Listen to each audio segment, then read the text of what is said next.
Welcome to Narrow Ground Entertainment. I'm Steve the Unimpressed. This is Steve Solo's Minecraft, Episode 8. While I was getting ready to do this episode, I realized that I haven't gone through a lot of the grinding stuff that I need to go through for me to be able to do some of the stuff I have planned for this series. I didn't have enough time for that this week. So what I'm going to do instead for this episode is I'm going to go explore one, maybe both, of the villages that we know are nearby from our previous brushes with them. None of them are particularly close to my house. I tried to build it a little ways away. So what I'm going to do today is wander over to at least one of them and try to trade with the inhabitants. As you can see in my inventory, I have a whole bunch of carrots, a whole bunch of wheat, and a whole bunch of beetroot, as much as I have farmed for most of these. I stated incorrectly in an earlier episode that beetroot cannot be traded to the villagers. It actually can be. I believe at one point it couldn't be, and I was still stuck in the past. So, in the current version of Minecraft, you can trade beetroot to villagers. Same thing with wheat and carrots. Rotten flesh can also be traded to one of the villager professions, and that's about the only thing that rotten flesh is useful for in the game. I don't think it has any other uses, but as we know from me talking about beetroot, I have been wrong before. So now that the sun is up, I'm going to wander over to the village that is close by. Villagers are relatively defenseless against hostile mobs like zombies and skeletons, so I tried to stay away from the villages during the night. Otherwise I could wind up with all my villagers dead, and I don't want that.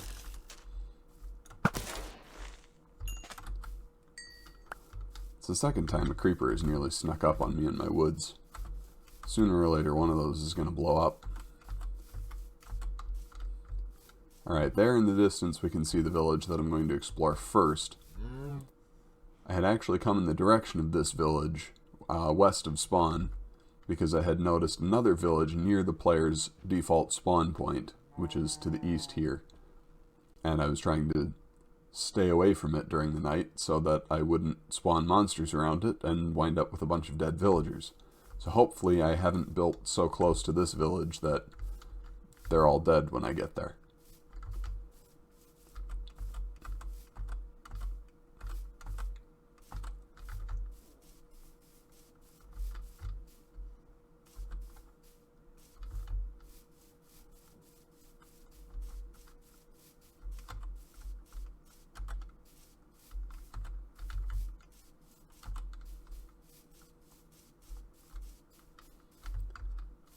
This village does have a bunch of horses around it, so I'll have to come back out here later.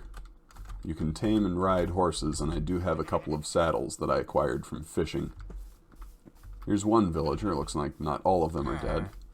This one, I'm not sure. Oop, I just shot him. That was stupid.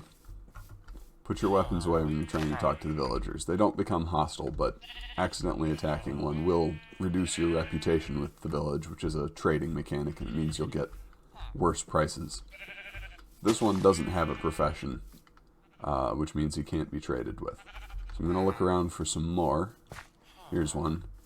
I'm familiar with this type from my other playing. This one is a farmer, and he's going to be about the only one we can trade with today. Because rotten flesh can be traded to clerics, so if I find one of those I can trade with them, but I didn't bring anything along that can be traded really to any of the other professions, since for the most part I either don't have anything or I need it for myself. This guy can trade wheat, potatoes, and carrots. We don't have any potatoes yet, but I may look around the village and swipe some from their farms to get my own going if there are any growing in this village. But I am going to go ahead and trade a bunch with him. That will get me a few emeralds, and also get his leveling up started, I hope. There we go.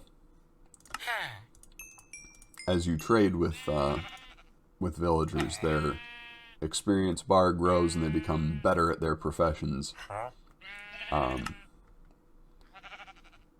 when you eventually level it up, they get more trades over here.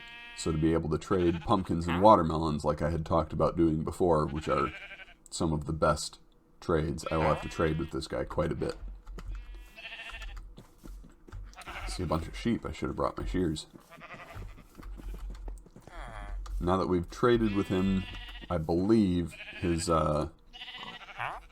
profession will stay locked. There's a few things controlling villager professions, and they can change profession if they are of a mind to, but if you have traded with them, typically their profession will stay locked. What's down here? I see beetroot and wheat. I don't see any potatoes. Potatoes are really what I'm looking for. Apparently monsters have been spawning in the area at night, because if you look at this iron golem, he's got all kinds of cracks all over him, which means he's pretty damaged. So he's been fighting. Iron golems are what guards villages. It used to be that they spawned with very few villages, and now they spawn with almost every village, and villagers have the ability to generate more of them. So villages aren't quite as defenseless as they used to be. This is a different... Nope, this is the same farmer. You can see you can't perform the same trade with them over and over for too long. After a while, they won't trade with you for that item anymore.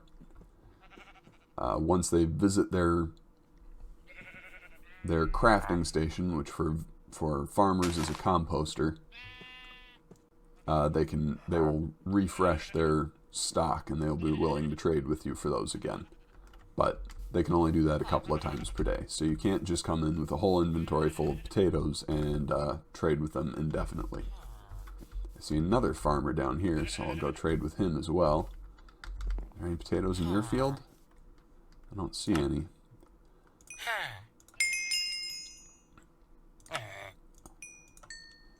We're going to be able to level him up from a novice to a different, to a higher level of farmer. Okay, so now we could trade pumpkins to him if we had enough. So that'll make it worthwhile for me to set up a pumpkin farm in the near future.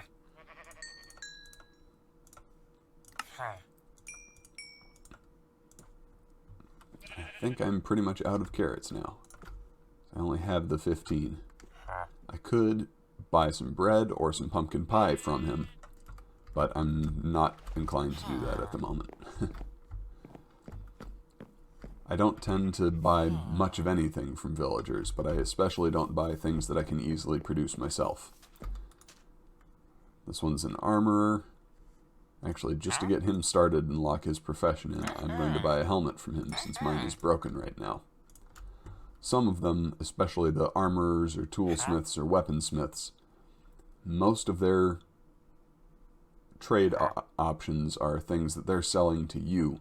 So you have to buy a bunch of stuff from them if you want them to level up. There, got a helmet again. Let's see what else is around. Some more wheat growing outside the house. There's a mason running around. This is a stone cutter, which I haven't made yet, but that's the profession block for the masons. One thing I can do with my cobblestone is put it in a furnace and smelt it to turn it back into regular stone, which you can trade to masons, typically.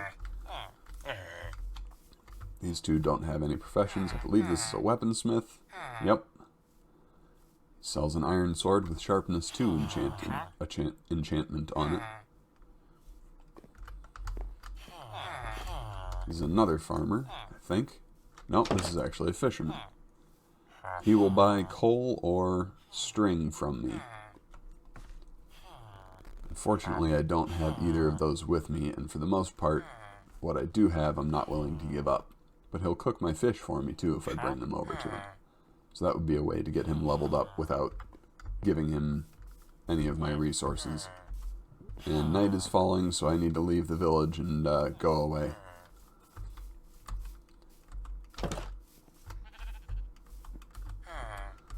This village generated kind of on a hillside, so half of it is below the other half, and that's not ideal. So neither are all the ponds in the middle of the village. So I may have to come back later and terraform a little bit. But for now, I'm just going to run back to the house, see what else I have available to trade, and after that, when the sun comes up again, possibly I will run over to the other village and see what there is to see over there.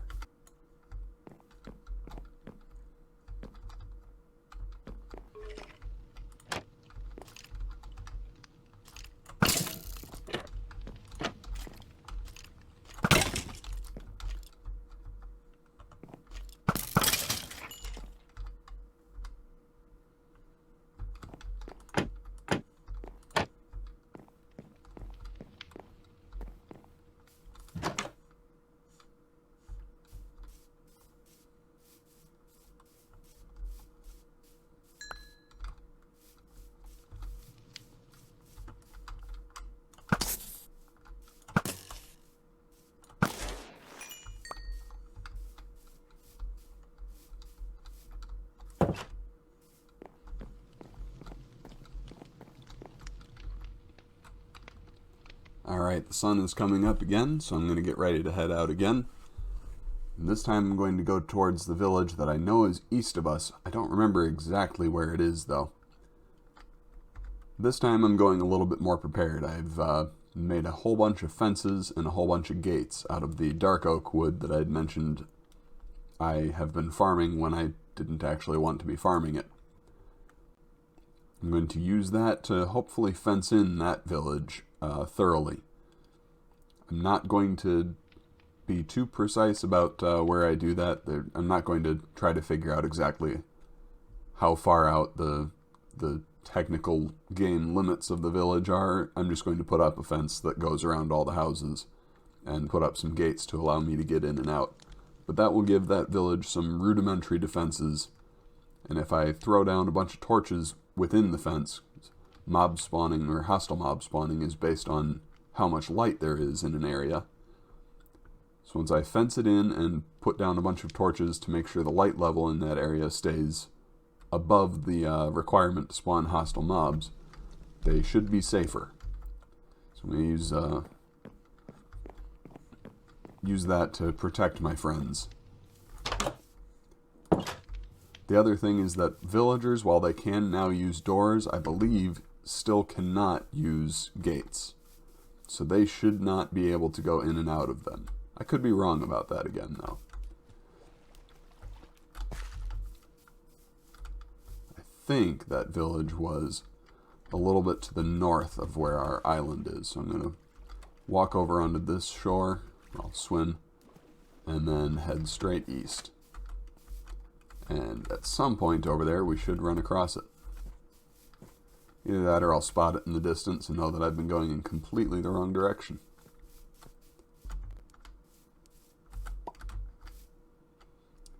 There. I was approximately correct. You can see some of the houses in the distance there. So this one generated in some woods, but hopefully it's going to be on a little bit more level ground, which will make it easier for me to fence it in. Whether or not I will be able to fence it in within one Minecraft day, which is only about 10 minutes, is another question entirely. However, the sun is still rising, so I did get here fairly quickly. One way or another, let's go over there and find out. Even though it's kind of been a while since the 1.14 update came out now, we're actually now into the 1.15 update. I have not had a lot of time to go around and explore the new villages. I've spent most of my time in Minecraft still by previously generated older villages that I already had set up shop near. So I have not seen the new house structures, and they look a lot better. I'm torn between going over there to try to trade or immediately starting to throw down a bunch of fence to see if I can get the place fenced in before nightfall. I think I will go over there and trade. See if we can find a farmer. Again, that's most of what I have available to trade. These don't look familiar. What are these? Leather workers. Okay. And several of them.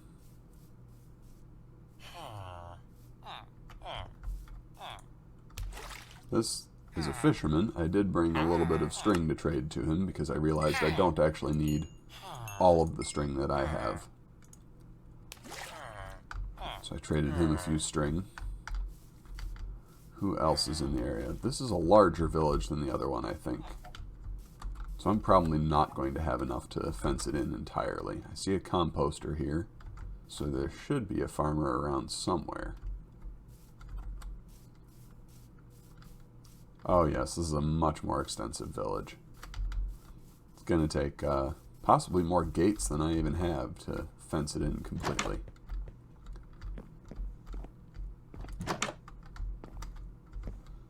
Balcony.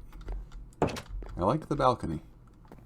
That was not a thing that was available or that generated in older Minecraft villages. I'm not seeing a whole lot of population around the area though either.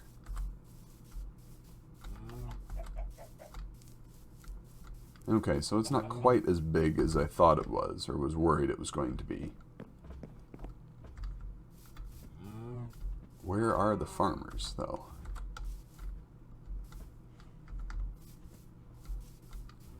It's possible that I haven't spent enough time near these villages for the villagers to interact much.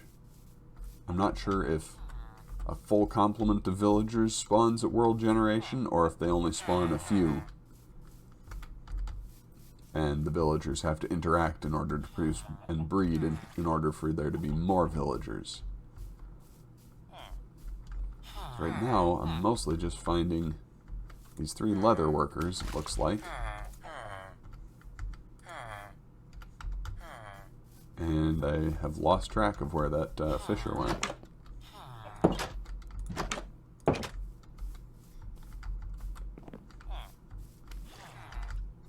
There's somebody. Is that our fisherman?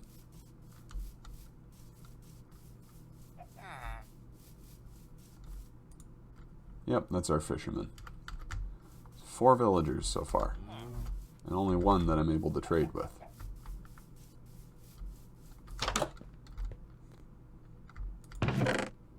Oh, there's some potatoes. So I am going to steal a couple of those to get my farm started. For the most part, I tend to leave the contents of chests in villages alone. Even though you can get some pretty good loot from them, it feels weird to me to be stealing from the villagers. However, around this village, there really don't seem to be that many villagers to begin with. It's possible that this village has also had the problem of me being active too close at night. And monsters have come in and killed a lot of the villagers that spawned with it. So that is also a possibility, but I guess now is not the time to worry about that, and I may as well start fencing the place in. That way, if we are losing any villagers to monsters at night, I'll improve their chances somewhat. So I'm just going to go ahead and start doing that. Alright, well, night is starting to fall again, and I did not get the fence done, but I got a little bit of it up at least. So I'm going to head back to the farmhouse and out of range of these villagers so that they won't get killed by monsters. It's entirely possible I'll get killed by monsters on the way back. I left it a little late to start heading home. But perhaps I'll come back and finish that fence eventually. Honestly, I think the village that's closer to the house is going to be the better one to start working on and developing. Not only is it closer, but it has more villagers to start with. I think I saw 8 or 10 over there, and there's apparently only 4 over at this village. Those potatoes I found will let me get the next section of my farm started. Oh, here's a zombie and a creeper hanging out on my island.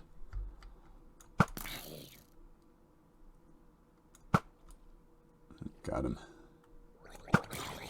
And apparently drowned as well.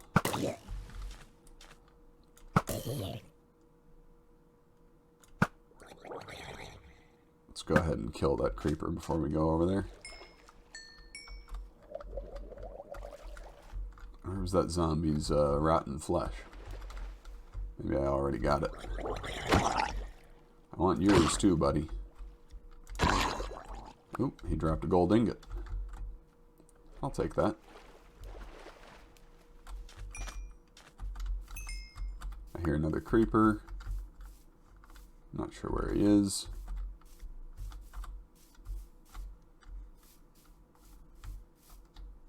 Well, I'm not going to worry about where he is. I'm just going to get back over to the house. How about that?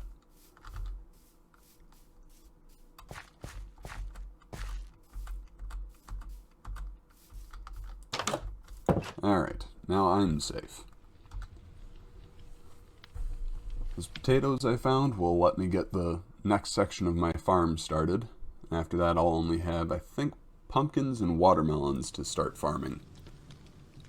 Once I have all of that, that will let me trade pretty much anything that the farmers are willing to trade with them, which is a pretty good start. After that, I'll have a pretty steady stream of emeralds coming in. I can use that to trade with some of the other villagers. I am interested in trying to get some librarian villagers in one of these villages. I didn't see any librarians at either village when I visited.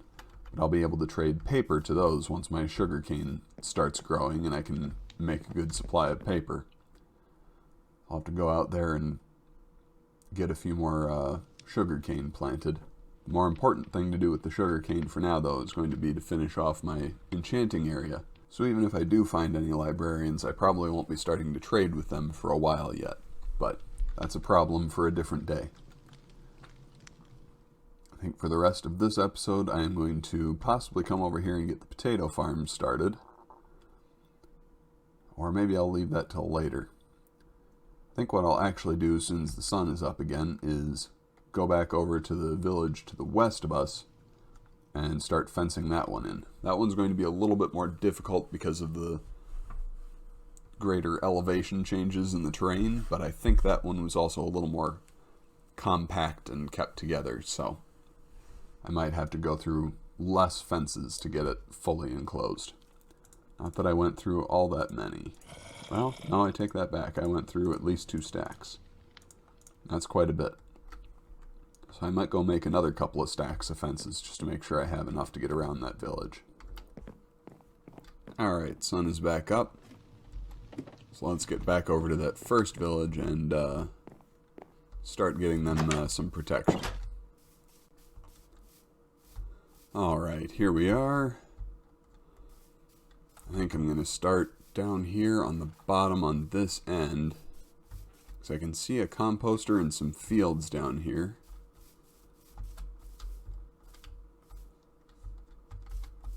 I don't see an actual farmer. I think this bit is just disconnected. But I will fence it in anyway.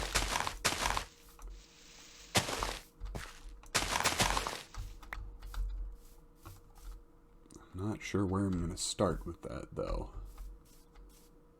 I think I'll go ahead and just start right here.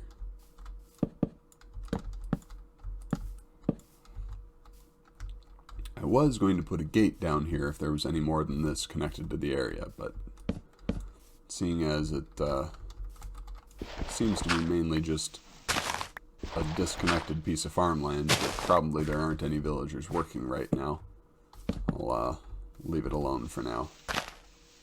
Eventually I will probably build stairs or something to get back, or to get that piece of road connected. That way some farmer villager can get down here to tend these crops, and I can get down here when or if I should need to. But for now, this'll do. I am going to start putting some torches down here. Once the whole village is fenced in, I will probably hang out here overnight once and just run around placing torches all night. But this area should be fairly well covered now. Maybe I will put in one gate down here, just so that I can get out. So I think that I'm going to do this as several separate sections of village. So I fence that off down there. I'm going to fence this section off above, and then I'll go down and fence off that section separately below. Seems like that will probably work relatively well. I know there was an area over here where I can get up and down. Yeah. You want to be inside the fence or outside? Good choice. No, you don't get to change your mind now.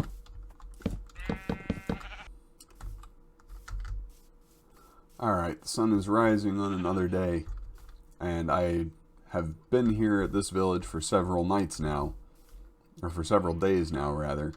The last time the sun started setting, I actually got caught over here. I spent too long continuing to fence in the village, and when I tried to get back to the house, I had too many monsters in my way, so I came back to the village and started laying down torches everywhere. I had the fence most of the way around, and I've been dealing with some of the issues for this village, putting out more fence and trying to make it so that there's ways for the villagers to actually get around in this area. What I've kind of figured out is that I'm going to have to correct this structure here so that this road actually comes all the way up to the well, so that the villagers can actually get up that. The farmer that I initially traded with is somewhere over here. I think he's in that house. And I figured out that this seemingly unoccupied plot of farmland down here is actually where he's supposed to be. So I have to build this one down, otherwise, since he's cut off from his composter down there, he won't refresh his trades at all. So if I want to trade with him anymore, here he is. See how his trades are still X'd out? It's because he can't get back to his workstation.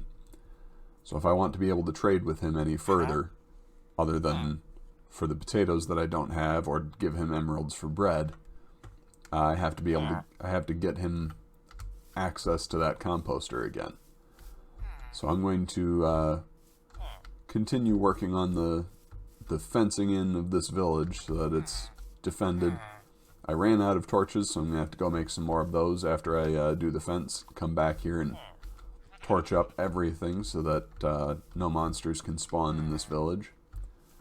And hopefully then that'll be done. But I realized that I've actually been recording for like 30 minutes without actually saying anything because I was doing boring work on the village that I didn't particularly plan to put in the video. So I'm going to end this video here. So by the time I post the next episode, I will probably have this village entirely fenced in and have the ground entirely lit up so that monsters won't spawn inside the village. And once that's done, I'll be able to trade with these villagers at will and hopefully start working on placing workstations for some of the villagers we don't have yet. So maybe we'll get librarians. I haven't seen a cleric in this village yet. And some of those types of things. Thanks for watching. Hit the like button if you enjoyed this episode. Subscribe to see more episodes. And if you want to help my channel grow, let your friends know about it. Goodbye and God bless.